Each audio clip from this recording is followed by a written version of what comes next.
Peace and love, family. Peace and love. It's your boy Chris Enlightened coming back again with some more spiritual battles. And today I'm going in on, are you ready to erect an ancestor altar? Ooh, this is a good one, family. This is a good one. Are you ready to erect an ancestor altar? Ooh. This is a good one because everyone wants to get that ancestor altar up, but they might not be ready to get one.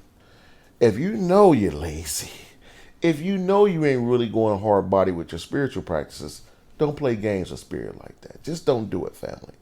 If you're ready to take your spirituality to that next level and you're serious, you're diligent, and you really want to grow spiritually and help your ancestors out, then get your ancestor altar up. Wait. Just go ahead and wait. Don't rush it before it's your time.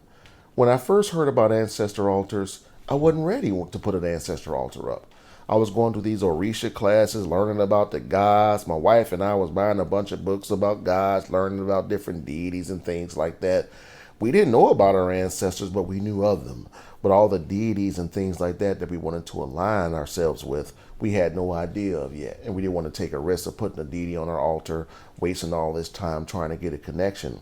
And we weren't sure if we resonated with that deity. So what me and my wife did, we got our numerology readings done. We're certified numerologists now.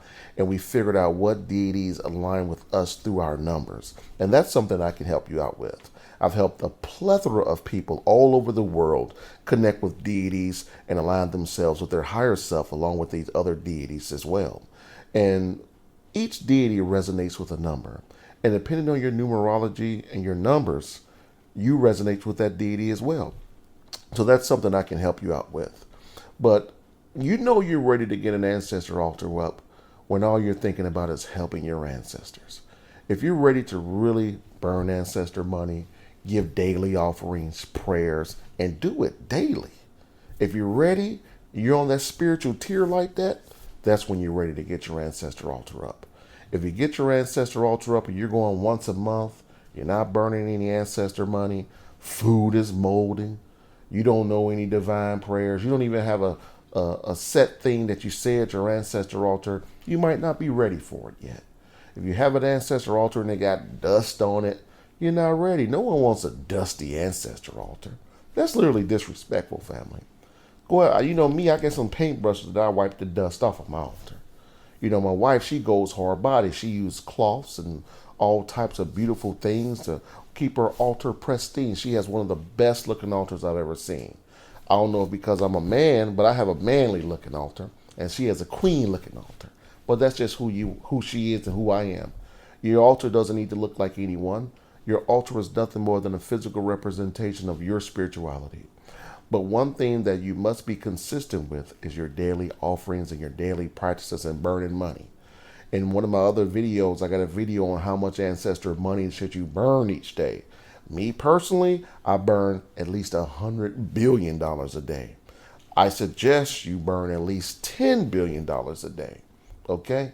Because if you're just burning $1,000 and you got 1,000,000 ancestors out there, your ancestors is getting a penny every time you burn some money. But if you burn $100 million, your ancestors are really getting that guap that they need to open up doors of opportunity for them. It's just as simple as that, family. It's just as simple as that. I know some people that burn a whole deck of $100 billion every day, but that's them.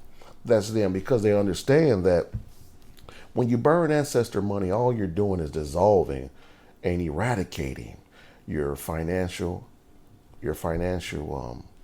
karma from your ancestors and your financial karma. The more ancestor money you burn, the more money you'll see yourself coming into. It's just as simple as that. If you're burning $1,000 every day, you're going to get $1,000 results. If you're burning $100 billion every day, you're going to get $100 billion results. It's just as simple as that. So you must ask yourself, family, am I ready to set my ancestor altar up? If you already have your ancestor altar up, are you going every day?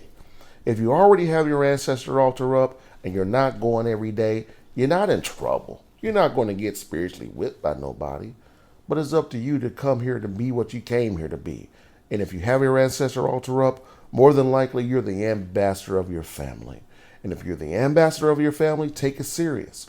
Your ancestor chose you to be the ambassador of the family. You came here to raise up your whole bloodline. So take that title seriously.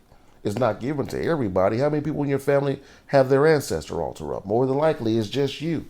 And if you're that ambassador, be the ambassador. Okay, family? So on that note, I hope you got some spiritual vittles. It's your boy Chris Enlightened. Go out to Amazon today and purchase my new book, Dissolving Your Limitations. People all over the world have already gave me a bunch of feedback on how much they're loving the book. It's helping them dissolve their limitations. A lot of people didn't even know they had limitations. But with my book, I assure you, I have some tips, some things in there that will help you win, family. So on that note, peace and love. Winning!